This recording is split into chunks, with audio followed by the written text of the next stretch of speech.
Salatullah, salamullah. Bismillahirrahmanirrahim. Assalamualaikum warahmatullahi wabarakatuh.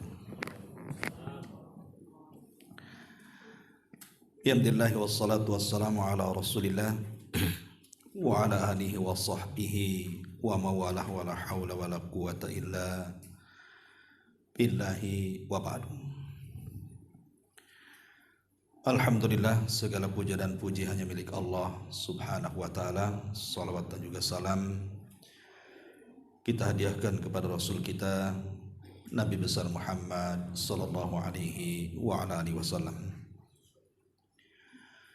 Alhamdulillah, di malam hari ini kembali kita bisa duduk untuk bermajelis ilmu di Saung Sunda Sawargi ini.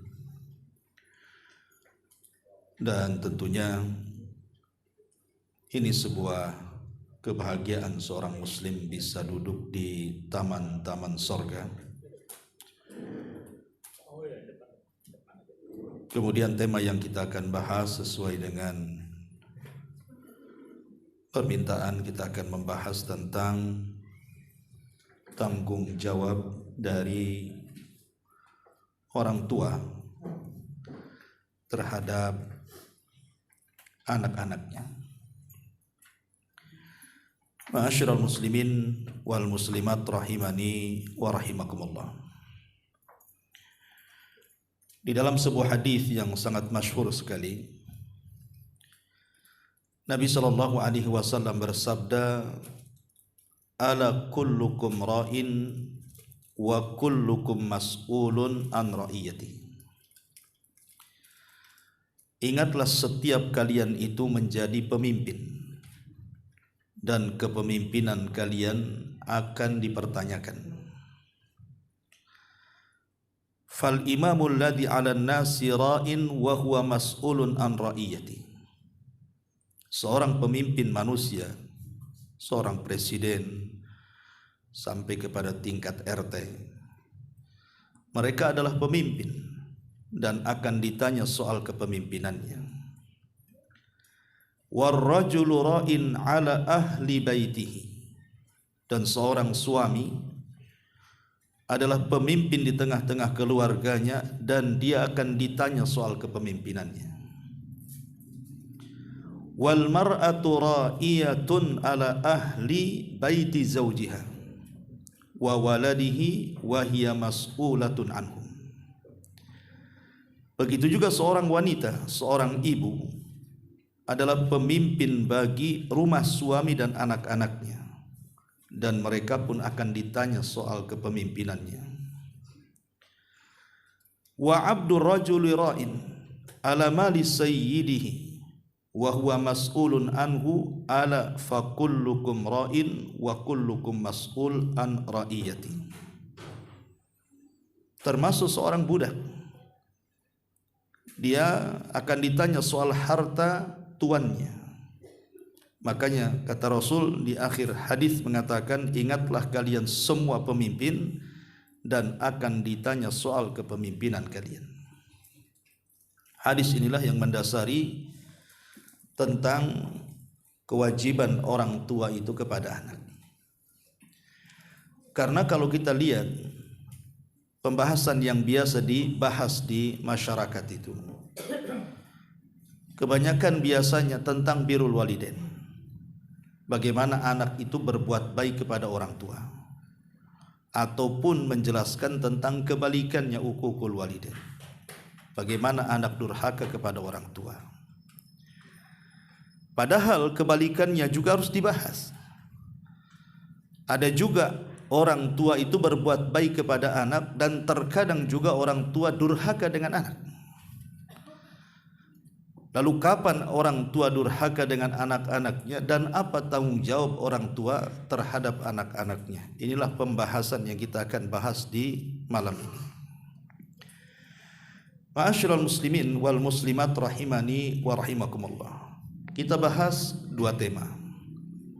Pertama, durhaka orang tua kepada anak, dan yang kedua kita bahas tanggung jawab secara syar'i apa yang harus dituntut seorang anak dari orang tua itu.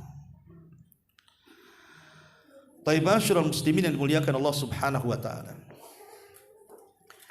Kita tahu bahwa tak jarang ada orang tua itu secara nalar dia tahu bahwa dia sedang melakukan kezaliman kepada anak-anaknya. Tapi yang lebih celaka lagi, ada orang tua itu dia sedang berlaku zalim, tapi dia tidak merasa dia sedang menzalimi anak-anaknya. Nah, ini yang parah nih. Ya. Dan secara umum ada 5 kezaliman. Saya sebutkan ringkasnya dulu, baru kita rincikan. Secara umum kezaliman orang tua kepada anak itu ada di 5 perkara. Yang pertama, az-zulmu bil mal, zalim dengan harta. Boleh jadi mungkin orang tua itu pelit, sehingga kemudian tidak mau mengeluarkan hartanya untuk kemaslahatan anaknya. Ada orang tua itu punya harta, tetapi dia pelit kepada anak-anaknya, sehingga mikir kalau seandainya mau disekolahkan di sana, mau dipesantrenkan di sana gitu kan. Mikir bahwa kalau saya gunakan untuk biaya pendidikan, habislah harta ini. Akhirnya kemudian dia tahan harta, akhirnya orang tua terbengkalai dari pendidikan. Atau yang lebih celakanya lagi, justru hartanya itu digunakan untuk maksiat kepada Allah Azza wa Jalla. Contoh sekarang lagi marak judi online umpamanya, sehingga kemudian uangnya habis di perjudian itu atau di maksiat-maksiat yang lainnya, sehingga terabaikan biaya pendidikan anak-anaknya. Atau mungkin sebaliknya, ada orang tua terlampau sayang dengan anak-anaknya, akhirnya semua hajat dan kebutuhannya itu justru dipenuhi sama orang tuanya. Kau mau apa? Mau motor, beli motor. Mau handphone, beli handphone. Mau apa saja dia kasih. Tapi kasih sayang buta, tidak ada pendidikan di dalamnya. Dan ini yang celaka. Seperti yang pernah saya sampaikan dulu, ada seorang wanita, dia curhat dengan saya lewat kawannya. Dia mengatakan, Ustadz, bahwa orang tua saya itu bukan orang tua miskin, boleh dikata orang tua saya ini kaya raya, karena semua hajat dan kebutuhan saya itu dipenuhinya, sampai kepada mobil Ustadz saya dibelikan orang tua saya. Jadi saya bilang sama dia, ya bersyukurlah kepada Allah Azza wa Jalla, masih banyak anak-anak itu yang hajat dan kebutuhannya justru tidak dipenuhi oleh orang tuanya. Malah dia mengatakan, bukan begitu Ustaz, katanya. Nah, kenapa emangnya? Dia mengatakan, iya memang secara materi dia berikan segalanya kepada saya, tapi orang tua saya tidak pernah memberikan perhatian kepada saya. Kadang-kadang dia pergi entah berapa, 1 bulan datang karena sibuk mengurus bisnisnya. Ibunya juga sama. Akhirnya kemudian hilang kasih sayangnya. Dia pun menemukan laki-laki yang merupakan pacar dia, itu pula yang disayanginya. Kenapa? Karena dapat kasih sayang dari pacarnya. Akhirnya kemudian jatuh kepada pergaulan bebas, kemudian hamil. Baru menyesal orang tuanya. Nah, ini juga sebuah kezaliman namanya, az-zulmu bil mal namanya, kezaliman dengan harta. Ini satu. Yang kedua, az-zulmu bi adamil ihtimam, kezaliman karena orang tua tidak punya perhatian sama sekali kepada anak-anaknya. Tidak mentarbiah mereka diarahkan ke agama, tidak mentarbiah mereka diarahkan ke akhlak, gitu ya. Dibiarkan begitu saja. Tidak ada kepentingan sama sekali orang tua itu hanya melahirkan saja. Nah, ini juga kezaliman, dan ini sezalim-zalimnya kezaliman. Kenapa? Karena Allah yang mengatakan, ku anfusakum wa ahlikum nara, jaga diri kalian dan api neraka. Ada orang tua nggak peduli, mereka jadi dayus. Orang tua itu ada yang anaknya buka aurat dia dibiarkan saja, toh ibunya juga sama buka aurat, apa bedanya 11-12, ya kan? Nah, ini juga kezaliman yang kedua. Kezaliman yang ketiga, az-zulmu bil lisan. Kadang orang tua itu melakukan kezaliman dengan lisannya. terkadang mencaci maki anaknya, merendahkan anaknya, bahkan tak jarang mendoakan laknat pula anak-anaknya. Nanti kalau kejadian baru menyesal pula dia. Nah, ini juga di antara yang sering terjadi orang tua kepada anak adalah zalim dengan lisan. Ataupun yang keempat, az-zulmu bil adha, kezaliman dengan cara menyakiti secara fisik. Ada orang tua itu kalau nyiksa anaknya ngeri, kadang-kadang pakai gagang sapu itu, kadang-kadang disabeti sampai luka-luka tuh anak-anak tuh. Ada yang disundut dengan korek gitu ya. Ada yang sampai disetrika, naudzubillah gitu. Banyak kasus-kasus terbongkar orang tua yang sadis dengan anaknya itu. Ini zalim, ya, sangat zalim sekali.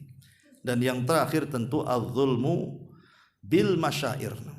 Zalim dengan hati. Hatinya keras, tidak punya rahmat. Hatinya tidak punya kasih sayang. Sampai di zaman Nabi SAW itu ada seorang sahabat namanya Aqra ibn Habis kalau tidak salah.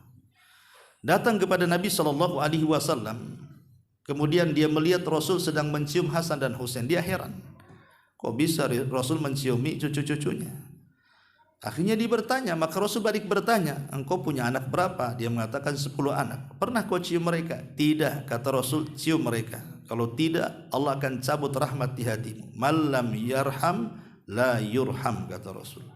Siapa yang tidak punya kasih sayang, selamanya Allah cabut kasih sayang di hatinya. Nah, ini juga kezaliman. Ada orang tua itu yang cuekan dengan anak-anaknya, tidak pernah ngajak dialog, tidak pernah ngajak diskusi, sampai anaknya pun malu juga akhirnya dengan orang tuanya. Lah ini umumnya kezaliman orang tua kepada anak ini di 5 perkara ini. Zalim dengan harta, zalim tidak punya ihtimam ataupun perhatian dengan anak, kemudian juga zalim dengan lisan, zalim dengan menyakiti, dan zalim dengan perasaan. Ini secara global pembahasan yang kita akan bahas. Ma'asyiral muslimin yang dimuliakan Allah Subhanahu wa taala. Adapun kalau kita merinci tentang dosa-dosa orang tua kepada anak itu. Ya. Yang pertama, as-sabbu wasyatmu 'alal abna. Ada orang tua itu yang lisannya mengerikan kepada anak-anaknya itu. Tak jarang kemudian anaknya itu, maaf, terkadang dibinatang-binatangkan, dianjing-anjingkanlah, dibabi-babikan, macam-macam orang tua itu. Disetan-setankan kadang-kadang. Itu keluar tuh bahasa-bahasa yang mengerikan tuh. Ini zalim, tidak boleh orang tua mencaci maki anaknya sedemikian rupa. Sesalah apapun anak jangan dicaci maki. Itu kan buah hasil dia juga kan itu. Ini yang pertama. Yang kedua, al-ihana. Terkadang ada orang tua itu merendahkan anaknya. Kadang-kadang merendahkan itu di depan kawan-kawannya pula. Oh, dasar kau ini bodoh. Jangan-jangan kau bodoh sampai kiamat pula. Kadang ada orang kemudian mencela anaknya itu sampai merendahkan martabat dia di hadapan kawan-kawannya. Nah, ini kan tidak boleh juga. Karena bagaimanapun psikologinya terganggu anak seperti ini kalau sampai orang tua menghinakan derajat dia di hadapan kawan-kawannya. Ya walaupun bukan di hadapan kawan-kawannya, tetap tidak boleh merendahkan orang, apalagi itu anaknya. Ya. Kemudian yang ketiga, muqaranah lil akharin. Terkadang ada orang tua itu suka membanding-bandingkan anaknya dengan saudara-saudara kandungnya, atau lebih celakanya pula dengan kawan-kawannya. Dibanding-bandingkan, tuh si anu pintar, kok bodoh kali.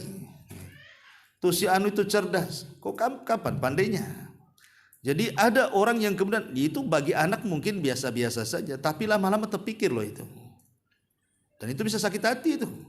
Jangankan anak-anak, antum saya banding-bandingkan dengan yang lain saja antum bisa tersinggung kan.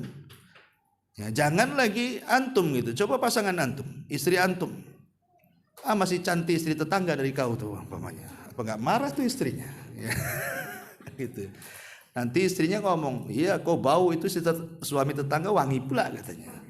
Kan jadi membanding-bandingkan itu sakit hati biasanya. Lah anak-anak juga sama, kalau dibanding-bandingkan pula sakit hati.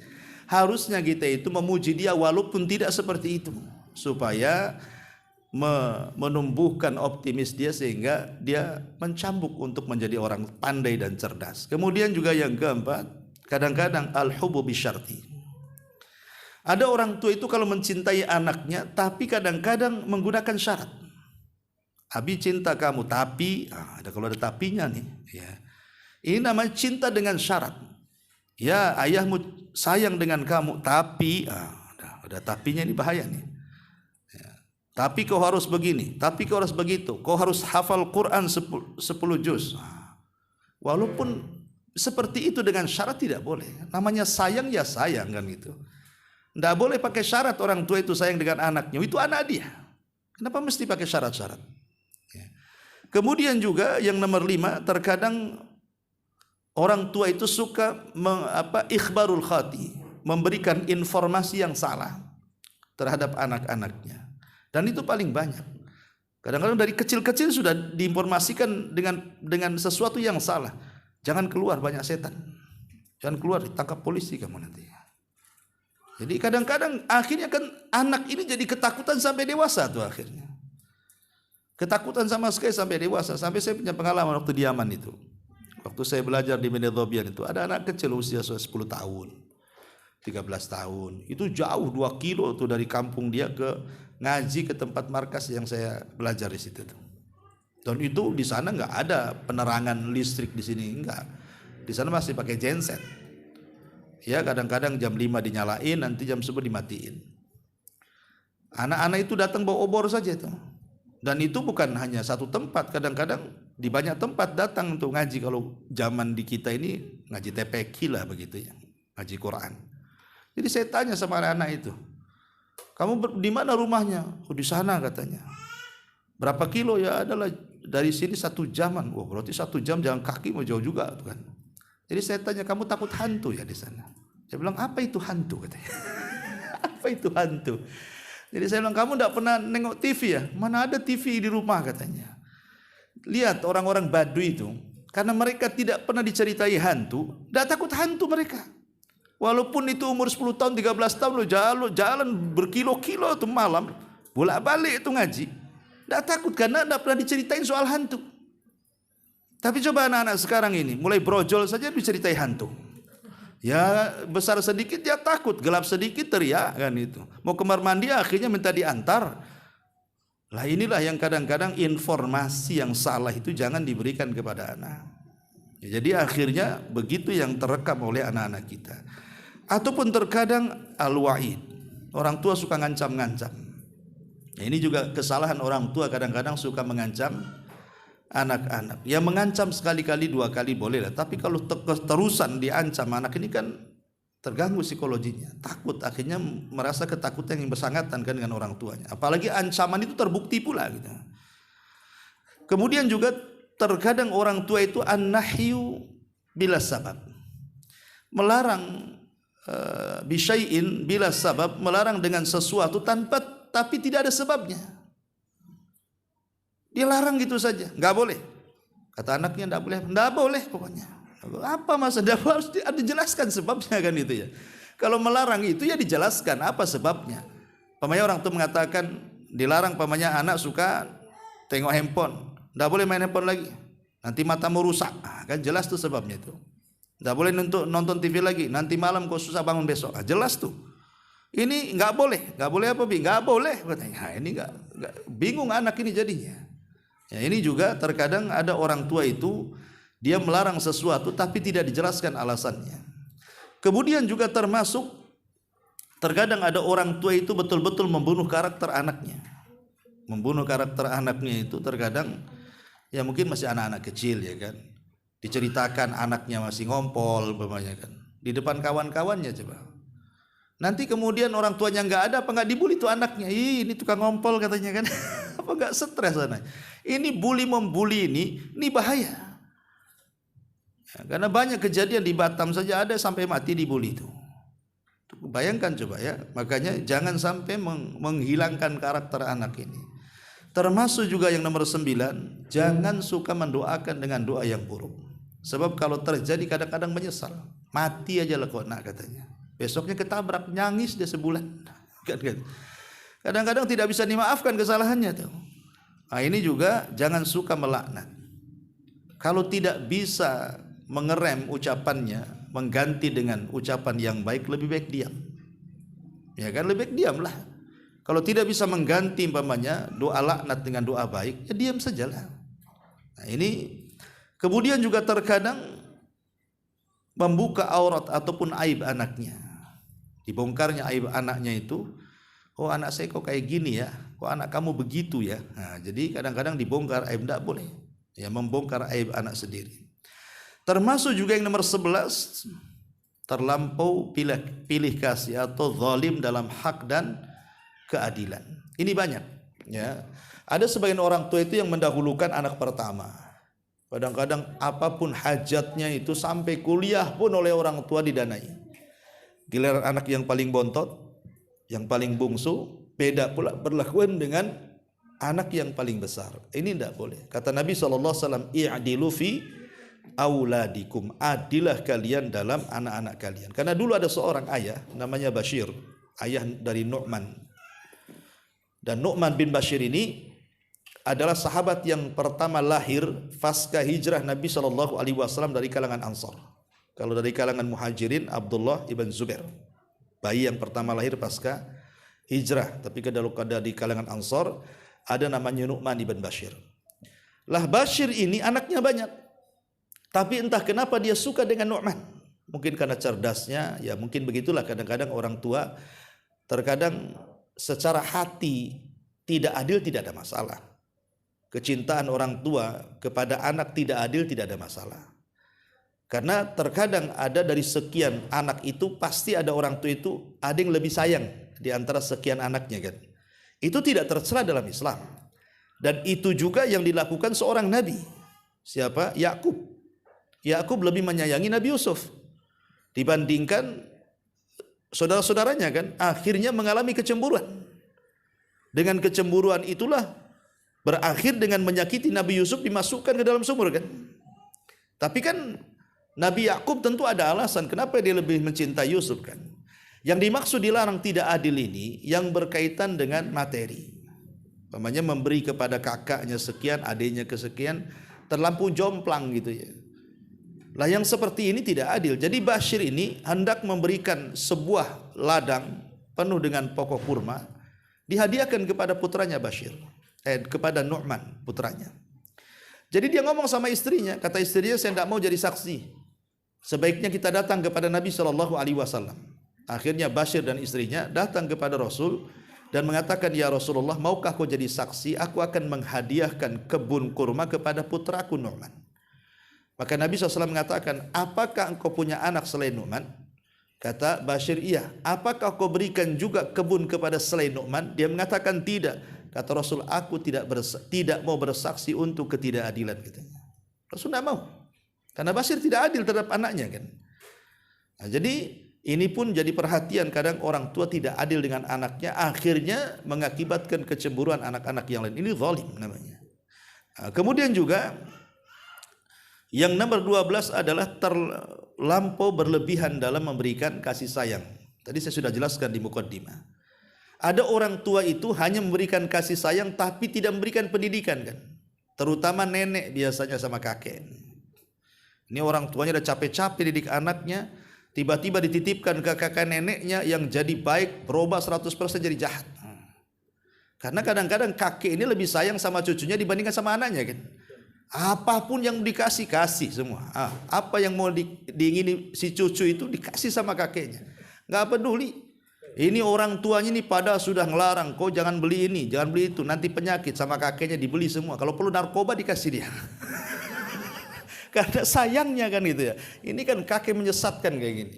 Lah ini kadang-kadang ada orang yang kemudian terlampau sayang, akhirnya tidak ada pendidikan di dalamnya. Ini zalim juga. Ini nampak sih kasih sayang tapi di dalamnya kezaliman. Kemudian yang nomor 13, tidak memberikan contoh yang baik.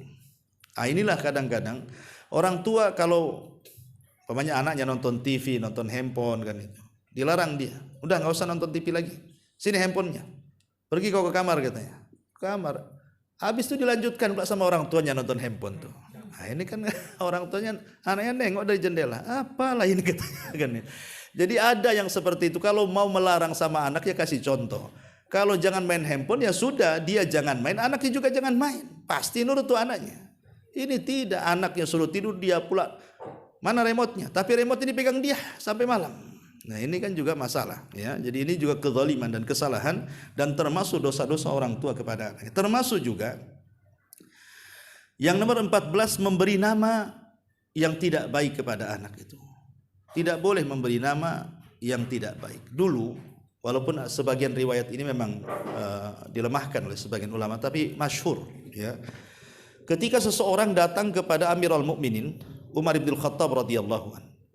Jadi orang ini mengatakan, wahai Amirul Mukminin, saya ini punya anak, durhaka kepada saya, tolong hukum dia. Akhirnya kemudian oleh Umar bin Khattab dipanggillah kemudian anaknya. Mana anakmu, katanya. Dihadirkan anaknya di persidangan itu. Kemudian Umar ketika hampir saja, ketika orang tuanya terus bicara soal kejahatan anaknya, hampir memutuskan perkaranya. Tapi tiba-tiba sebelum diputuskan perkaranya, anaknya ini tiba-tiba mengatakan, wahai Amirul Mukminin, berikan waktu kepadaku, aku bicara, katanya. Kata Umar, baik, bicara sekarang. Maka kemudian dia mengatakan, wahai Amirul Mukminin, saya mau tanya, apa kewajiban orang tua kepada anaknya? Dia tanya, apa sih kewajiban orang tua kepada anak? Kata Umar bin Khattab, Pak, pertama, ini yang pertama, kasih nama yang baik. Kewajiban orang tua, kata Umar, kasih nama yang baik kepada anak-anaknya. Yang kedua, ajarkan Al-Quran kepadanya. Kemudian yang ketiga, carilah ibu terbaik untuk calon anak-anaknya. 3 perkara kata Umar. Pertama, carikan ibu. Yang kedua, kasih anak yang baik. Kemudian yang ketiga, ajarkan Quran. Tiba-tiba anak ini mengatakan, wahai Amirul Mukminin, 3-tiganya enggak ada pada bapak saya, katanya. Dia cari ibu saya seorang budak majusi, katanya. Kemudian aku diberi nama Ji'ranan. Ji'ranan itu semacam kotoran. Coba namanya kotoran. Ya. Kemudian dia tidak pernah mengajarkan Quran walaupun 1 huruf, katanya. Maka Umar mengatakan kepada ayahnya, sidang ditutup. Sebelum anakmu durhaka kepadamu, engkau sudah lebih durhaka sama anakmu, katanya. Langsung ditutup sidangnya. Ya, dari sini kita tahu bahwa bagaimana Umar radhiyallahu anhu mengajarkan kepada kita di sini 3 poin, ya. Pertama, carikan ibu yang baik. Terutama janda yang sudah punya anak atau duda yang sudah punya anak, terkadang ingin nikah lagi, kan. Kadang-kadang ada orang enggak peduli, dia bukan mencari ibu untuk anak-anaknya, tapi mencari ibu untuk syahwatnya. Sampai ada kasus ini di Batam, kan. Ada seorang duda punya anak 3, ya. Kemudian dia dapatlah janda juga, punya anak 1. Subhanallah, ketika menikah, ini ibu jandanya ini tidak suka dengan 3 anaknya. Jadi setiap malam 3 anaknya itu tidur di teras, nggak boleh masuk. Ya, subhanallah, kan. Sampai akhirnya ya panjanglah kasusnya. Ya, tapi yang jelas, inilah kejadiannya kalau tidak mencarikan ibu yang baik, kan. Begitu juga sebaliknya, tidak mencarikan bapak yang baik. Akhirnya banyak yang terjadi kalau anak gadis sampai diperkosa itu sama bapak tirinya, naudzubillah. Jadi ini Umar bin Khattab mengatakan, carikan orang tua yang baik. Setelah kemudian dicarikan orang tua baik, kemudian punya anak, carikan nama yang baik. Ingat zaman baheula tuh, kalau kita ini punya nama jelek kemudian ke kota, kadang-kadang malu tuh kenalan itu. Terpaksalah cari nama orang kota supaya nama dia tertutupi, kan itu. Zaman dulu, ya. Kalau zaman sekarang malah nama desa pula yang populer gitu. Artinya bahwa dalam Islam itu sampai Rasul mengatakan apa? Berikan nama-nama anak-anakmu dengan nama-nama Allah, dan sebaik-baik nama adalah Abdullah dan Abdurrahman, kata Rasul. Artinya Rasul SAW mengisyaratkan kita, kalaupun harus nyari nama dan susah cari nama, kalau anak laki-laki gampang, cari nama-nama Allah. 99 nama kan banyak, kan? Tinggal kita kasih Abdun di belakangnya. Abdullah, Abdurrahman, Abdurrahim, Abdurrauf, banyak nama-nama Allah itu. Atau kalau perempuan, ya istri Nabi kan 11. Ambil nama-nama istri Nabi. Atau anak-anak Nabi, anak-anak putri Nabi. Ya, atau nama-nama para sahabiah kan banyak. Dan disunahkan anak wanita itu kalau bisa dengan bahasa yang tidak dimudhafkan, kata para ulama.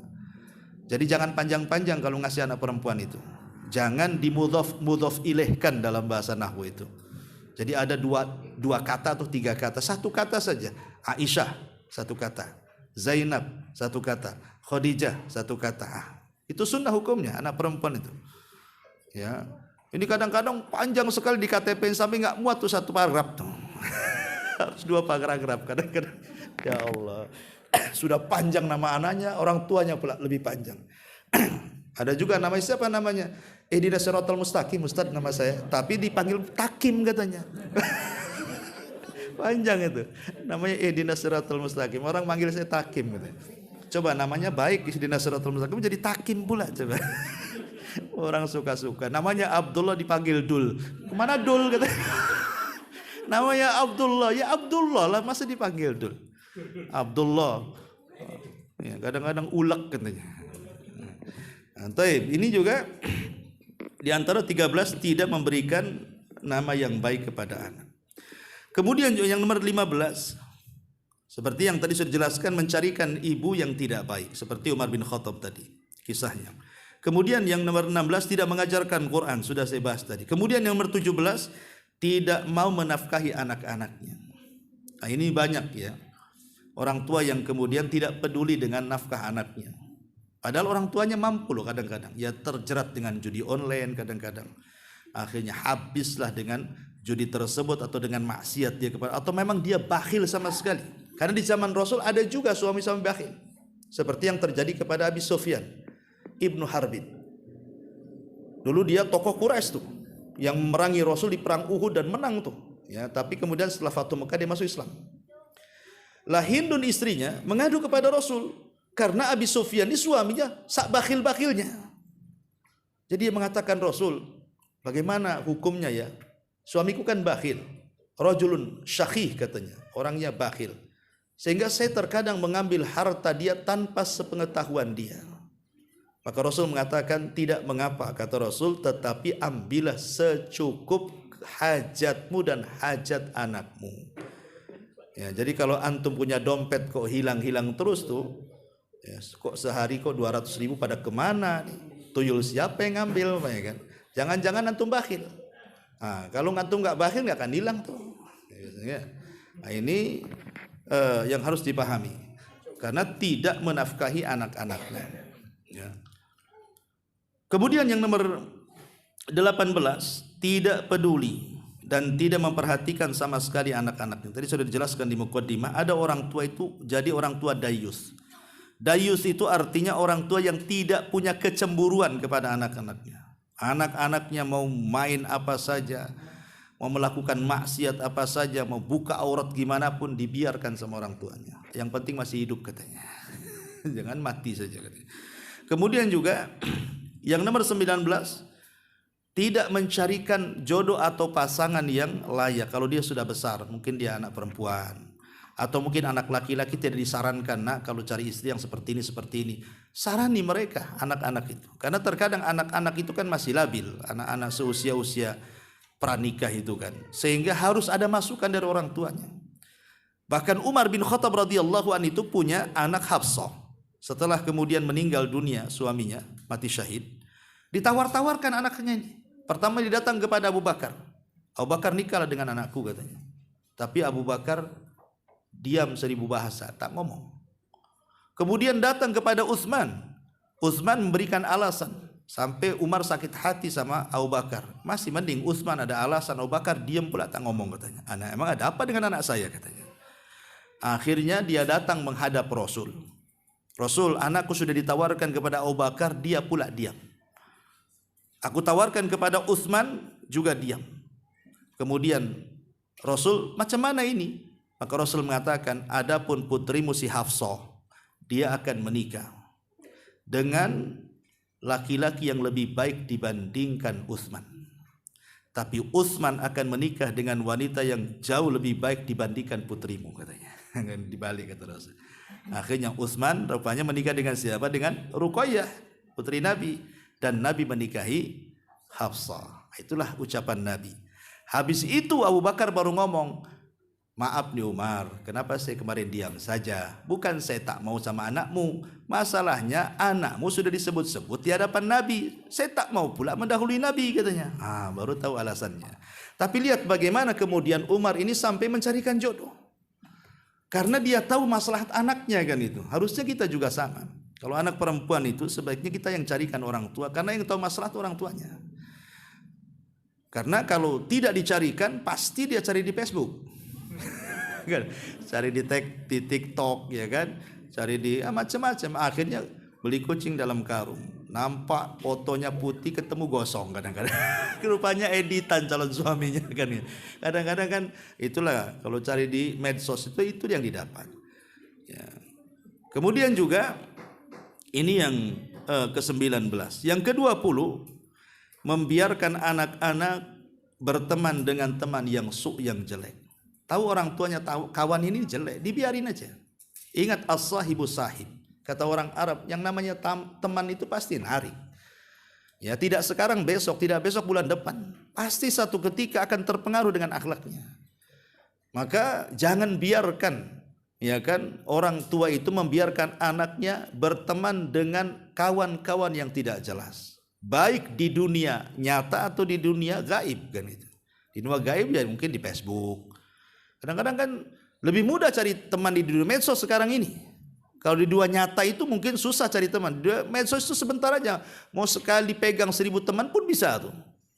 Lah itu kadang-kadang bahaya coba. Penculikan, pemerkosaan, kekerasan, pembunuhan, macam-macam itu ada sekarang di medsos itu.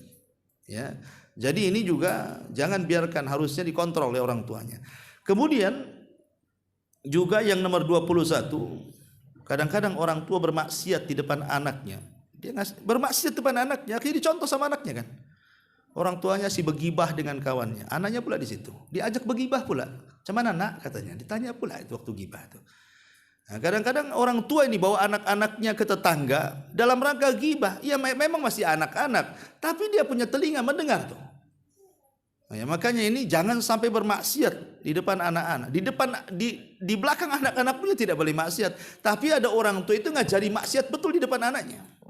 Nah, ini zalim ini, memberikan contoh yang tidak baik. Kemudian juga yang nomor 22, tidak mengajarkan akhlak yang baik. Ini kezaliman juga. Harusnya kan dari kecil orang tua itu sudah mengajarkan bagaimana cara makan, ya kan, dengan baca basmalah, tangan kanan dihabiskan, bagaimana cara masuk kamar mandi, baca doa keluarnya juga, bagaimana cara berpakaian, masalah menutup aurat, harusnya sudah diajarkan dari kecil. Sehingga kalau dari kecil sudah diajarkan itu jadi kebiasaan tuh. Sampai saya ada anak kecil tuh waktu saya ngaji, usianya ya sekitar 5 tahun kalau nggak salah, anak laki-laki. Dia kebelet kencing, ya, sama ibunya kencing aja di situ. Ndak malu, sampai malu-malu dia, ndak mau dilihat orang. Padahal udah 5 tahun tuh, sampai geleng-geleng, masya Allah itu. Ini kalau orang tuanya kencing ada bas gitu, anaknya lari-lari kencing dia. Kalau ngasih contoh yang nggak jelek, yang nggak bagus kan, jadi seperti itu. Tapi lihat kalau ngasih contoh yang baik itu kecil-kecil pun paham itu, ndak mau auratnya ditampakkan. Nah, ini maka ajari anak dengan akhlak yang baik. Kemudian yang nomor 23, tidak melibatkan dalam urusan kemasyarakatan. Kadang-kadang anak itu kalau orang tua ada kegiatan di masyarakat, entah kerja bakti, entah apa gitu kan, ajaklah anak-anak itu supaya juga tahu bersosialisasi dengan masyarakat. Sehingga kalau sudah besar itu tahu berhubungan dengan manusia. Nah, ini juga kesalahan orang tua. Termasuk juga mengajarkan ego pribadi. Kadang-kadang orang tua tidak mau salah. Yang salah itu anaknya saja. Lama-lama anaknya kalau udah besar gitu juga dia. Ya. Kemudian yang nomor 25, kadang-kadang keras hati. Ya, jangan lagi mencium anaknya. Ngajak ngobrol saja tidak. Yang adanya bentak-bentak saja. Salah sedikit dimarahi dan begitu seterusnya. Nah, ini juga tidak ada rahmat, bahaya. Termasuk juga mengajarkan berdusta. Ini yang banyak. Ya, yang banyak ya, yang sering dicontohkan ya kalau orang tuanya banyak utang, nah gitu yang banyak ya. Nanti mana ibunya? Nggak ada katanya. Padahal ada di rumahnya. Ya. Ini kadang-kadang mengajari dusta ini bahaya, karena dusta ini bukan dosa kecil. Dusta ini adalah dosa besar. Ingat, dusta, ghibah, namimah itu sama dosanya dengan membunuh, riba itu sama, itu kan dosa besar semuanya. Maka jangan ajari anak dengan kedustaan. Termasuk juga membiarkan anak wanita membuka aurat. Nah, ini dayus. Nah, ini juga kezaliman orang tua. Tidak boleh. Kemudian tidak mendoakan dengan doa yang baik. Kadang orang tua itu ya Sudah punya anak ya sudah, tapi tidak pernah mendoakan dalam sholatnya, dalam tahajudnya, dalam waktu-waktu mustajab. Padahal itu yang penting dan sangat penting sekali, yang membuat berubahnya karakter anak dari yang tidak baik jadi baik itu. Karena doa itu silahul mukmin. Sesuatu yang kita anggap mustahil jadi mungkin dengan doa.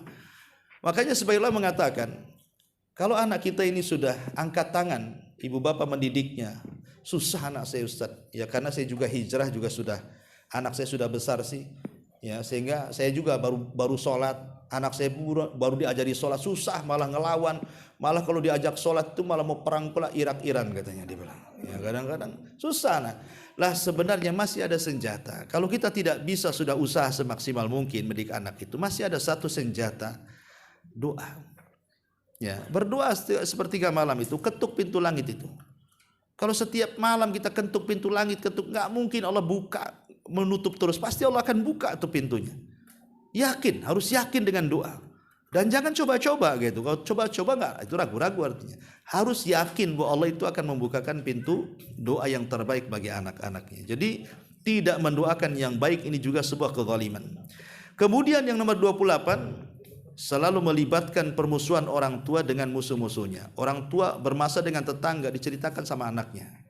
Kalau bisa kau juga harus benci sama dia. Akhirnya 7 turunan tuh. Ya. Lah apa coba hubungan permusuhan orang tua dengan anak itu? Tidak nyambung. Maka anak pun harus sama. Kalau seandainya orang tua itu bermusuhan dengan tetangga atau dengan saudara, jangan ikut-ikut. Itu urusan orang tua. Ya, kita tetap berbuat baik. Lah karena ada orang tua itu kalau sudah sama-sama dewasa, anak-anaknya itu mempengaruhi anak-anaknya untuk memusuhi musuhnya tuh. Ini kezaliman. Ini ta'awun alal ismi wal udwan namanya. Ya, tolong menolong di atas perbuatan dosa dan permusuhan tidak boleh. Ya. Kemudian juga di antaranya adalah bukan hanya melibatkan permusuhan orang tua kepada anak-anaknya, juga terkadang tadi mengucapkan kalimat-kalimat kotor, menghina, merendahkan dan begitu seterusnya, bahkan ngajak bergibah ria pula dengan anaknya. Itu juga termasuk salah satu kezaliman. Dan yang ke-30, menjelekkan salah satu orang tuanya. Ya kadang-kadang di depan anaknya, lihat tuh bapakmu tuh katanya. Kata bapaknya, ibumu tuh lebih parah lagi. Jadi akhirnya ngapain jelek-jelekan orang tua depan anak itu? Akhirnya anaknya bingung, ini sebenarnya siapa ini yang jelek ini katanya. Ya, karena dua-duanya menjelek-jelekan. Nah itu tidak boleh. Apalagi kalau sudah bercerai itu kadang-kadang sering terjadi. Karena untuk narik anaknya kan supaya membenci bapaknya. Bapaknya narik supaya membenci ibunya. Itu tidak boleh. Ya melibatkan pertengkaran itu tidak boleh. Ya. Ya termasuk juga menyakiti anaknya, memukul, sampai kemudian cacat, sampai membunuh, naudzubillah. Maka itu diantara kezaliman-kezaliman ayah ibu kepada anaknya. Nah sekarang kita lihat kalau sudah menikah. Kalau sudah menikah ya, tentu kalau sudah menikah kan punya 2 orang tua. Satu orang tuanya, 2 mertuanya. Nah terkadang mertua juga itu kan bagian daripada orang tua. Ada mertua-mertua ini yang kadang-kadang tidak punya akhlak dengan menantunya tuh. Ya, di antaranya adalah pertama, tidak menghargai menantunya. Mungkin karena itu pilihan anaknya. Itu kan sudah jodoh, orang maunya mertua itu ya anaknya orang kaya, punya jabatan, punya ini, tahu-tahu anaknya pula milih tukang bangunan umpamanya kan. Akhirnya enggak pernah menghargai. Nah, ini kan berdosa, zalim. Itu semua sudah takdir Allah, terima. Boleh jadi yang kita benci itu baik pula di hadapan Allah. Kita tidak tahu, ya. Kemudian yang kedua, tidak memperlakukan mertua kepada menantu itu seolah-olah bukan anaknya sendiri. Akui mereka, atau juga menikah dengan anak kita ya lakukan seperti anak kita kan. Sayangi mereka seolah-olah itu anak kita juga, harusnya begitu. Jangan kemudian itu kan anak orang. Kalau cerai pun saya nggak mau tahu dengan dia, nggak begitu ya. Maka ini juga kezaliman mertua kepada menantu. Yang lebih parah lagi, kadang-kadang ada mertua itu ikut campur dengan urusan mantunya. Ikut campur kalau lagi bertengkar itu betul-betul dibela anaknya. Nah, ini kan salah. Padahal Nabi SAW ketika melihat Fatimah bermasalah dengan Ali, yang disalahkan siapa? Fatimah. Karena tahu bahwa Fatimah yang salah. Jadi orang tua harus tegas, kalau memang anaknya yang salah, salahkan, jangan mantunya pula yang disalahkan. Oh dasar kau tak beres mendidik anakku katanya. Kadang-kadang dimarahi mantunya, harusnya ikut mendidik anaknya. Ini ikut campur ini biasanya bukan semakin mereda, tapi semakin besar itu urusan rumah tangga. Bisa saya sampai cerai itu. Dan banyak itu perceraian gara-gara orang lain masuk di dalamnya. Nah ini jangan ikut campur nih, ya, mertua kepada menantu. Juga tidak adil terhadap kepada menantunya kadang-kadang. Ya, umpamanya anaknya banyak, kemudian sudah nikah semua. Kan itu kan menantu-menantu dia semua juga kan, yang menikah dengan anak-anaknya. Kadang-kadang nggak adil, yang satu ditolong, yang satu tidak, yang satu pilih kasih, yang satu tidak. Ini tidak boleh. Ya, jadi mertua harus adil kepada menantunya. Kemudian juga tadi tidak ada menyayangi sama sekali, tidak ada empati sama sekali, bahkan tidak menasihati anaknya sendiri ketika melakukan kesalahan. Kemudian juga ada sebagian menantu itu yang menuntut mertua itu yang menuntut menantunya sesuai dengan selera dan keinginannya. Nah, itu ada tuh. Ya. Kemudian juga kadang bermusuhan dengan menantunya, memaksa harus serumah dengannya. Ini tidak boleh. Orang sudah berumah tangga masa harus satu rumah? Ya kan harus punya privasi, masing-masing kan punya privasi. Umpamanya suami supaya kenapa dia ingin pisah dengan orang tuanya? Supaya dia lebih leluasa menjadi pemimpin. Dan istri pula supaya lebih leluasa untuk berdandan kan gitu. Loh kalau dia satu rumah macam mana mau dandan? Ya. Nanti kalau satu rumah apalagi saudara-saudaranya di situ pula kan malulah kan. Nah, ini juga harus dipahami. Jadi harusnya mertua itu membiarkan anaknya di bawah menantunya, kalau bisa cari tempat sendiri supaya mandiri dia. Ya, termasuk kadang-kadang ada kecemburuan mertua dengan menantunya dan banyaklah ya, kalau kita mengupas soal ini bab lain. Tapi yang jelas bahwa ini semua adalah kezaliman orang tua kepada anaknya. Lalu pembahasan yang kedua, lalu apa tanggung jawabnya? Tanggung jawab orang tua kepada anaknya. Ulama mengatakan ada sekitar 20 tanggung jawab. Disebutkan di sini min uquqil walid min huquqil waladi ala abi atau ala walidai. Di antara tuntutan anak kepada orang tua. Apa kewajiban orang tua kepada anak? Yang pertama di sini as-sa'yu lizawaj min imra'atin salihati dzata dinin. Ya kalau anak laki-laki disarankan supaya dia mencari wanita yang soleh yang punya agama. Karena bagaimanapun kalau pasangan itu soleh dan soleh itu mempengaruhi keturunan masalahnya. Supaya dapat keturunan yang baik. Kalaupun mungkin anaknya kurang solehah atau kurang soleh, cucunya lah kan begitu. Kita bisa kadar lah sudah. Kalau anak saya tidak mungkin jadi ustadz, cucu saya harus jadi ulama gitu maksudnya kan. Jadi dan itu harus dimulai dari mencari pasangan. Kemudian yang kedua ittiba'us sunnah fi mu'asyaratir rajuli li zaujatihi. Orang tua harus mengajarkan kalau anaknya sudah menikah. Ajarkan hak-hak dan kewajiban. Umpamanya ibu punya anak perempuan menikah. Ibu harus mendidik ya anak perempuannya. Nak kamu kalau jadi istri ini kasih tahu. Ya. Jangan asik masak Indomie saja kamu. Ya, kalau bisa pintar masak juga. Nah, jadi ajari masak, ajari nyuci, ajari ini dan begitu seterusnya. Ya, jangan COD terus, masak kan gitu. Ya.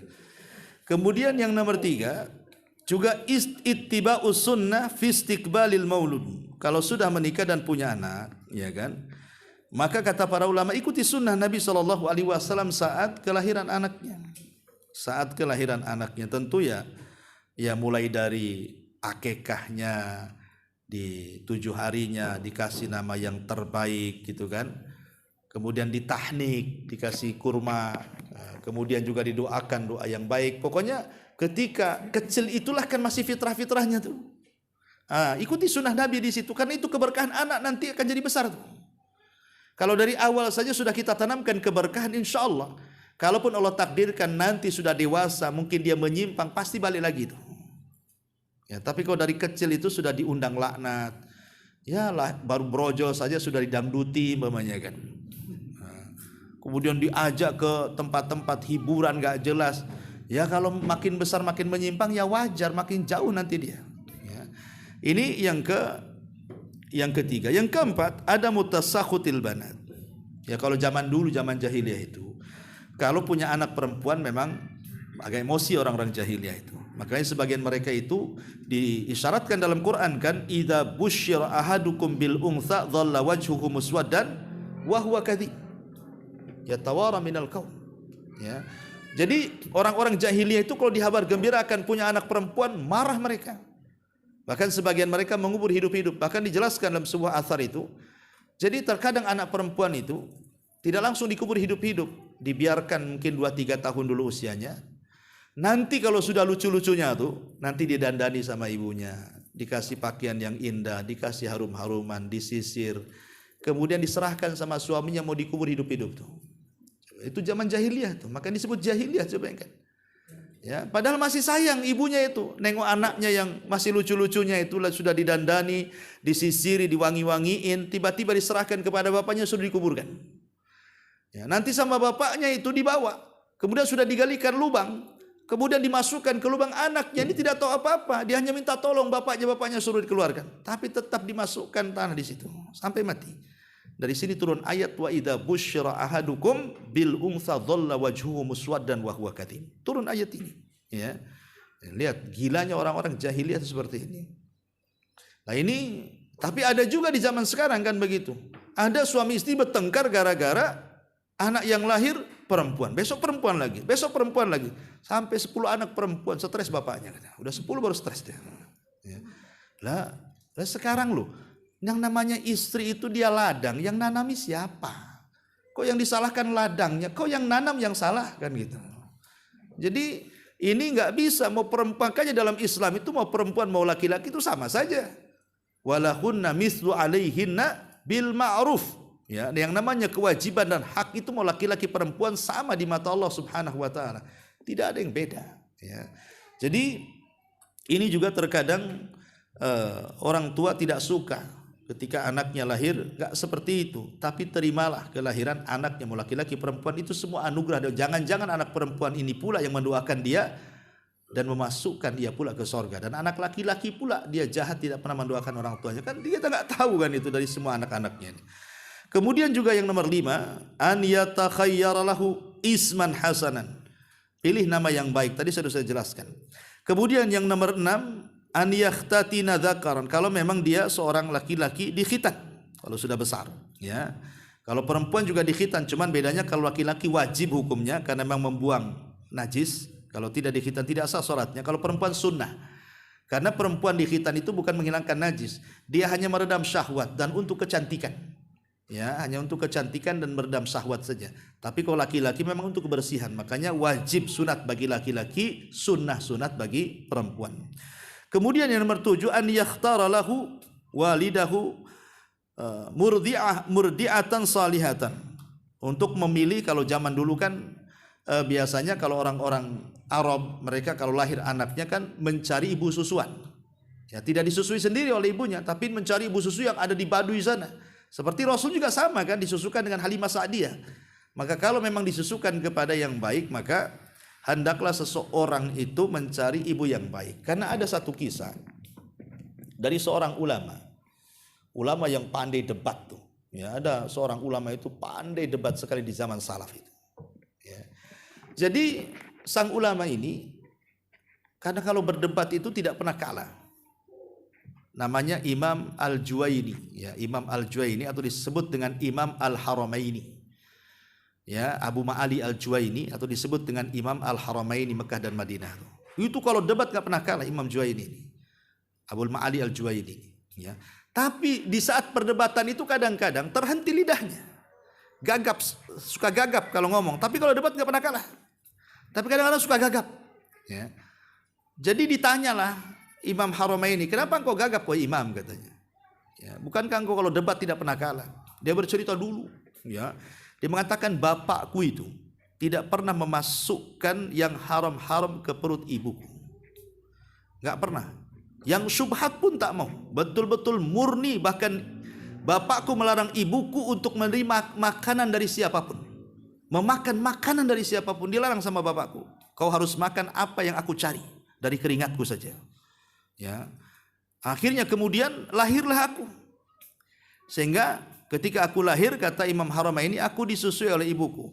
Qadarullah, ibuku ini ada hajat waktu itu, meninggalkanku entah buang hajat, entah karena mencuci atau apa. Akhirnya aku diletakkan begitu saja, aku pun menangis.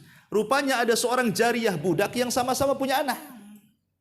Yang sama-sama punya anak. Mungkin karena dia kasihan, dia ambil aku, disusukan pula sama tetek dia. Ketika ibuku tahu bahwa bahwa aku diambil kemudian disusukan, marah dia. Langsung direbut, ya kan?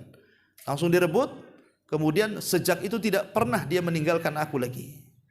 Kata Imam Al-Juwaini, boleh jadi gagapku itu boleh jadi mungkin 1 sedotan atau 2 sedotan susunya sang jariyah itu katanya. Makanya aku pelat katanya. Coba bayangkan. Sampai seperti itu dia ngomong. Itulah akibat daripada makan yang haram tuh. Sampai seorang ulama pun gagap tuh gara-gara hanya 1 sedot 2 sedot susu dari tetes seorang jariyah yang tidak tahu makan apa dia. Nah, cemana kalau yang hari-hari umpamanya orang tuanya memang kerja di judi online, dia koruptor gitu kan, dia memang penjahat, pencuri dan begitu seterusnya, maka Rasul mengatakan kullu lahmin nabatat min haram fannaru aula bi. Setiap daging yang ditumbuhkan dari benda yang haram, ya neraka tempatnya, pasti akan mempengaruhi akhlak, ikhwan, ya. Jadi ini yang kelima, yang keenam, yang ketujuh, yang kedelapan sekarang antar aha ummahu. Kemudian juga hendaklah ummuhu antar ahu ummuhu, ibunya hendaklah mentarbiah dia, menjaga dia. Ya, karena bagaimanapun yang banyak tarbiyah kepada anak itu kan bukan bapak. Bapak ini kan pagi pergi, sore pulang. Sehingga kadang-kadang tidak tahu menahu soal pendidikan anak, ya kan. Yang banyak berperan pendidikan itu ibu. Makanya disebut ibu itu ummul madrasah. Dialah induk daripada madrasah bagi anak-anaknya. Maka tanggung jawab seorang ibu itu mendidik anak itu luar biasa. Dan saya sarankan, Bu, kalau hal-hal yang sifatnya wajib dalam Islam jangan diajarkan kepada orang. Kalau bisa ibunya sendiri yang ngajarkan. Contoh mamanya surah Al-Fatihah. Jangan sampai surah Al-Fatihah ini anak ini hafal dari guru TK-nya atau guru SD-nya atau guru madrasahnya. Kalau bisa orang tuanya yang ngajarkan. Kenapa? Karena Fatihah itu akan diulang-ulang dalam salat dia. Sehingga ibunya itu akan mendapatkan pahala selama dia baca Fatihah. Minimalnya Fatihah berapa kali? 17 kali dibaca tuh dalam sehari itu. Itu kalau salat wajib saja, belum lagi salat sunnah kan. Jadi yang sifatnya yang wajib-wajib itu bagaimana secara sholat kalau bisa yang ngajari orang tuanya. Apalagi sekarang nggak ada alasan tidak bisa. Sekarang sudah ada YouTube kok. Ya, bisa ditengokin, sudah ada Facebook, ada macam-macam lah sekarang media yang memudahkan anak itu bisa untuk melakukan ibadah. Ya, ini yang harus dipahami. Bahwa ibu itu ummul madrasah. Kemudian juga yang nomor 9, ya ayah juga sama, an yu'allima kitab Allah wa sunnata nabihi sallallahu alaihi wasallam. Orang tua entah ibu entah ayahnya bukan hanya memberikan tarbiyah akhlak dan yang semacamnya, termasuk juga mengajarkan Al-Quran dan Sunnah. Jadi orang tua ini wajib mengajarkan dan mengarahkan anak kepada Al-Quran dan Sunnah Nabi sallallahu alaihi wasallam. Kemudian Allah yarzuqhu illa thayyibah minal kasbil halali.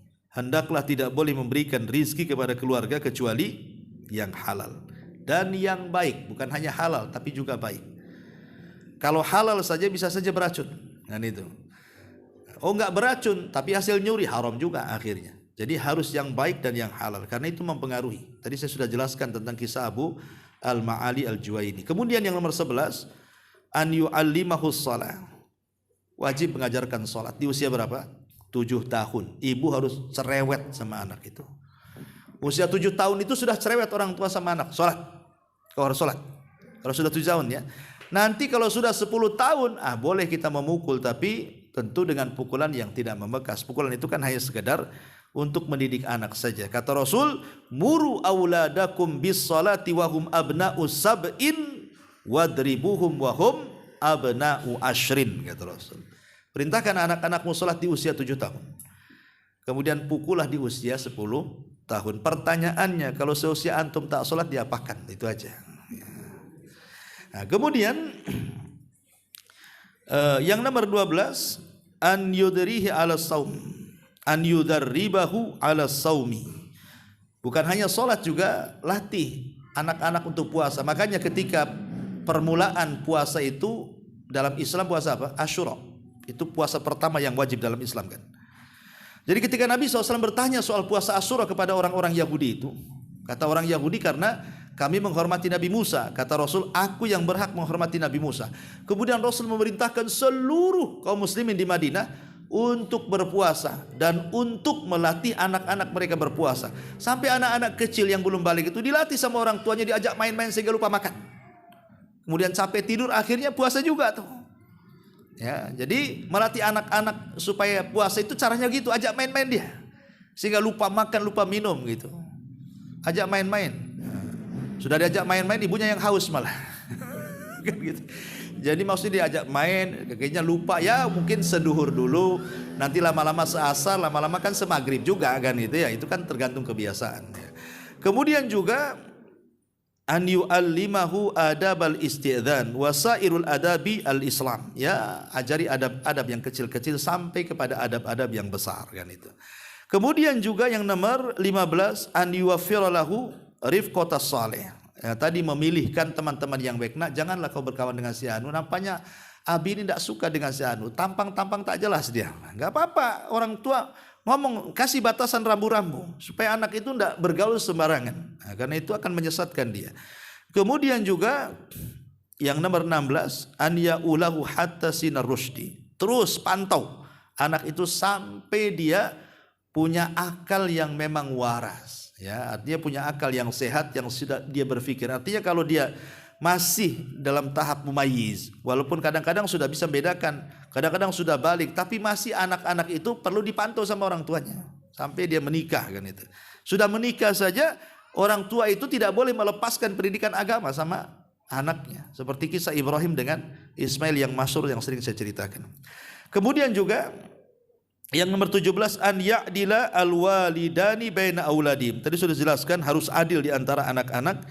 Kemudian yang nomor 18, an yuzawijahu wa yusaidahu alal bahthi ani zaujati salihah. Dicarikan jodoh terbaik, ya kan?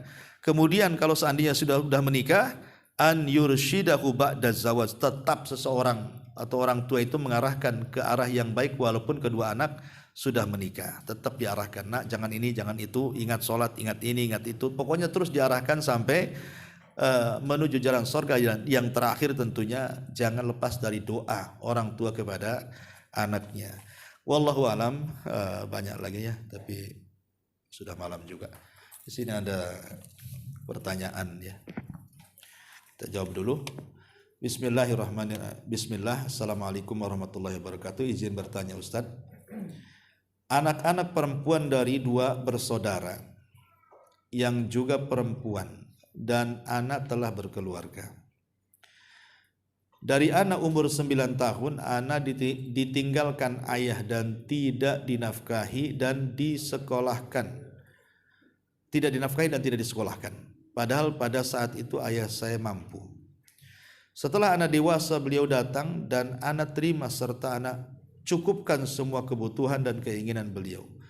Tapi beliau tidak pernah merasa puas, dan jika anak tidak memenuhi keinginan beliau, anak dimaki dan disumpahin. Pertanyaannya, apakah anak berdosa karena sekarang anak tidak memenuhi lagi kebutuhan dan keinginan beliau sebab beliau suka mabok, minuman keras, dan suka main perempuan? Apakah anak sebagai seorang anak perempuan dan istri wajib bertanggung jawab terhadap ayah ana? Jazakallah khairan. Iya, ini orang tua zalim. Orang tua zalim yang seperti ini, ya. Apalagi sampai kemudian memeloroti anaknya untuk membiayai orang tuanya. Apalagi sudah jelas ini untuk maksiat. Maka seorang anak tidak boleh membantu ayahnya atau siapapun dalam unsur kemaksiatan. Wala ta'awanu 'alal itsmi wal udwan. Tapi masalahnya, berbuat baik anak kepada orang tua itu bukan berbuat baik karena ada sistem barter, tidak. Kalau orang tua baik sama saya akan baik, bukan itu. Ya. Berbuat baik kepada orang tua itu karena perintah. Memang Allah perintahkan saya berbuat baik sama orang tua. Walaupun orang tua saya tidak baik. Masya Allah, jazakallah khairan. Walaupun orang tua saya tidak baik, saya nggak peduli. Yang penting Allah perintahkan saya berbuat baik, saya akan dapat pahala dari itu. Jadi sekali lagi, berbuat baik kepada orang tua itu bukan sistem barter. Ngapain saya berbuat baik sama orang tua? Dari kecil pun saya ditaruh di panti asuhan kau, katanya. Dari kecil saya tidak pernah dirawat. Dari kecil saya ditinggalkan. Udah besar enak pula dia minta uang. Bukan begitu. Ya, walaupun dari kecil kita dibuang sama orang tua kita, yang namanya orang tua itu saat melahirkan itu masih besar pahalanya dibandingkan kita membantu setiap hari kepada orang tua. Makanya kata Nabi SAW, tidak ada yang bisa membandingi kebaikan orang tua kecuali kalau orang tuanya menjadi budak kemudian dimerdekakan. Kenapa? Karena satu hentakan orang tua ketika melahirkan itu tidak sebanding dengan dunia dan isinya. Jadi tetap kita berbuat baik walaupun dia hanya jasanya melahirkan. Setelah itu kita dititipkan di panti asuhan. Kalau itu orang tua kita, kita wajib berbuat baik, bukan karena dia berbuat baik, tidak, karena dia orang tua saya dan Allah perintahkan saya berbuat baik kepada dia. Jadi dasarnya adalah perintah Allah dan Rasulnya. Sebab kalau seandainya dasarnya barter, maka tidak akan jalan ibadah dalam muamalah itu. Istri, ngapain saya masakin suami katanya. Jadi dia mengasih uang, tapi dia gitu orangnya. Nah, udahlah, nggak balas katanya. Nah, suami juga gitu. Kalau umpamanya suami berbuat baik karena sistem barter, nggak akan jalan rumah tangga. Ya, sama juga berbuat baik dengan orang tua, kalau sistem barter tidak akan jalan kekeluargaan itu. Jadi semua dalam muamalah itu dasarnya ikhlas. Demi Allah, kemarin waktu ada Syekh Ali Ar-Radai yang dari Yaman ke sini, kemarin bercerita sama saya. Sebuah muamalah itu kalau didasari dengan ikhlas, pasti ada pengaruh. Orang tua kalau mendidik anaknya dengan ikhlas, sak nakal-nakalnya anak pasti akan tobat dan balik. Jadi pengaruh ikhlas itu luar biasa kata beliau. Asal ikhlas saja orang tua ketika merawat anaknya, atau seorang guru merawat anak didiknya, pasti jadi itu anak itu. Walaupun nakal-nakal biasa, tapi nanti akan jadi itu. Itu pengaruh ikhlas kata dia. Jadi ketika kita berbuat baik kepada orang tua itu dasarnya ikhlas, bukan dasar barter. Nah, tetapi sekali lagi tetap anak berbuat baik kepada orang tua. Jadi anak itu hanya memberikan nafkah kepada orang tua itu sesuai dengan hajat dia. Karena ada hadis yang mengatakan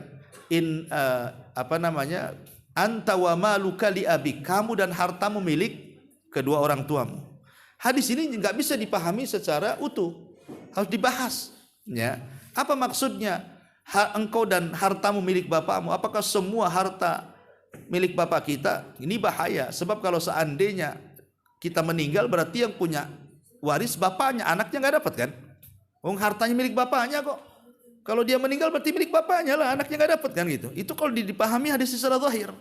Tapi nggak seperti itu pemahamannya. Kata ulama, maksudnya engkau dan harta milik bapakmu itu maksudnya ayah boleh meminta kebutuhan pokok dia kepada anaknya. Tapi tidak boleh juga kemudian mengambil harta yang merupakan pokok daripada anak dalam mencari nafkah. Umpamanya anaknya punya motor, diambil sama ayahnya, jangan kakilah anaknya jadinya. Ya. Jadi nggak boleh hal-hal yang menjadi kebutuhan. Kemudian juga tidak boleh mengambil harta anak untuk dikasihkan ke anak yang lainnya. Itu menjadi kecemburuan tuh. Kadang-kadang kita ini ngasih sama orang tua uang, maksudnya menyenangkan orang tua, sama orang tua dikasih saudara kita pula. Dikasih sama saudara-saudaranya kan. Kadang-kadang kan akhirnya kita malas mau ngirim kan. Malas, bukan untuk dia, nanti dikasihkan pula sama saudara saya katanya. Enak saja dia punya suami, ngapain saya menyenangkan orang tua saya katanya. Nah ini kan timbul kecemburuan jadinya kan. Nggak boleh seperti itu. Jadi tetap bantu orang tua, tetapi niat membantunya itu hanya sekedar yang halal-halal saja. Ya. Tapi kalau sudah untuk judi, untuk mabok, main perempuan, ya jangan. Itu ta'awan alal ismin wal udwan namanya. Nggak boleh, berdosa. Ya. Tapi kalau sama sekali akhirnya tidak mau memenuhi, ya jangan, tetap dipenuhi. Tetapi sekedarnya saja. Sekedarnya saja. Umpamanya sekedarnya berapalah kebutuhan orang tua ketika makan sebulan itu. Ya sudah itu saja. Yang biasanya kalau ngirim jor-joran 10 juta kan itu ya. Rupanya untuk judi, untuk jadi ya sudahlah kasih 3 juta saja. Dan kita pun berhusnudzon itu untuk makan dia. Bukan untuk judi dia. Itu maksudnya. Soal nanti kemudian dia untuk judi itu urusan dia dengan Allah kan. Tetapi kita memberi nafkah kepada orang tua itu pahala sendiri di hadapan Allah Subhanahu wa taala. Wallahu a'lam. Ya, saya kira cukup. Ini juga ada pertanyaan. Assalamualaikum Ustaz, semoga Allah melindungi Ustaz. Amin. Kita semuanya amin. Bagaimana menasihati anak remaja perempuan yang selalu dihabiskan untuk HP dan jika diingatkan malah marah, cetus. Ya, alhamdulillah jika dikasih tugas untuk menghafal mau. Ayo udah kasih tugas terus saja, biar dia nggak pegang handphone. Ini kesalahan orang tua. Mungkin dari kecil dikasih handphone ya begitu. Kadang sekarang loh, kebanyakan gara-gara handphone. Coba di rumah sakit sekarang kasus banyak anak-anak itu sudah min, berkacamata, ada yang sampai dioperasi sampai buta, naudzubillah. Ini sekarang banyak nih kasus anak-anak kecil itu matanya rusak, banyak sekali. Ya, saya itu punya kawan dokter cerita, wah sekarang ini kebetulan ya dokter anak-anak sekarang penyakitnya aneh, semua di mata katanya. Ya kalau mata duitan lain ya, ini maksudnya mata itu ibunya ya, mata duitan. Jadi anak ini karena banyak nonton handphone, jadi madharatnya itu banyak sebenarnya. Nah, sekarang kalau kapan ibu mantau coba? Ya kalau umpamanya anak itu biasalah nengok apa kebiasaan dia main-main gitu. Ya kalau tidak diawasi. Kalau diawasi, kalau tidak diawasi, yang namanya YouTube itu kan kemana-mana itu channelnya. Kadang-kadang pencet ini keluar itu pula, pencet itu keluar yang lain pula kan itu. Kadang-kadang kemudian hal-hal yang tidak pantas ditonton oleh anak kecil. Nah, maka sebaiknya, kalaupun harus, ya zaman sekarang susah ya, kan bisa kita download ngaji umpamanya kan. Kemudian kita matikan datanya, dari kecil sudah digituin kan, sehingga itu yang ditonton tuh. Ya, bahkan ada ikhwan tuh cerita anak saya Ustaz kalau nggak ditontonkan ngaji, yang ditaruh nggak tidur dia. Jadi kebiasaan itu. Jadi juz amma aja sepanjang dia tidur. Nanti kalau mati nangis dia. Nah, kan luar biasa tuh. Kalau itu bisa dilakukan. Tapi kebanyakan orang tua tadi kadang-kadang salah dalam meletakkan sayang yang menyesatkan. Ya sebenarnya ibu harus keras ya. Ibu atau bapak harus keras. Kalau punya anak sudah remaja, ini harus lebih ekstra keras lagi. Apalagi anak perempuan. Ya harus keras, harus tega bahasa kitanya lah. Harus lebih tega. Karena zaman sekarang zaman fitnah. Zaman sekarang ini banyak sekali fitnah. Sehingga kalau tidak pandai-pandai, anak kita rusak jadinya. Kemudian yang kedua, apakah orang tua bilang kepada anaknya, nak kamu nanti jadi orang tua juga dan janganlah kamu marah sama kami. Apakah itu termasuk doa Ustadz? Ya ibu kalau ibu suka marah gak sama anaknya? Nah, itu masalahnya. Dia larang anaknya jangan marah pula sama dia. Ya, jadi kadang-kadang marahnya anak itu kan ada contoh pula dari orang tua. Ya. Tapi ya karena tadi terlalu dimanja sehingga ketika dinasihati jadi marah dia. Kan begitu ya. Karena mungkin dimanja giliran mau diluruskan sudah sulit. Makanya mengukir di atas sungai itu tidak akan ada bekasnya. Kalau ngukir ya di atas batu baru ada bekasnya. Artinya kalau didik anak itu dari kecil. Kalau sudah besar itu keras kepala dia. Sama dengan orang tuanya lebih keras lagi sebelumnya. Sekarang sudah sama-sama keras kan. Jadi ya coba ibu berdoa kepada Allah Azza wa Jalla. Kalau tidak bisa dinasehati dan terus dinasehati, itu kan sebabnya. Namanya sebab itu kan dengan nasihat dan terus menerus, dengan pendidikan, dengan tarbiyah. Tapi lebih daripada itu ada kekuatan doa. Maka jangan lupakan sebab, tapi jangan tinggalkan doa juga.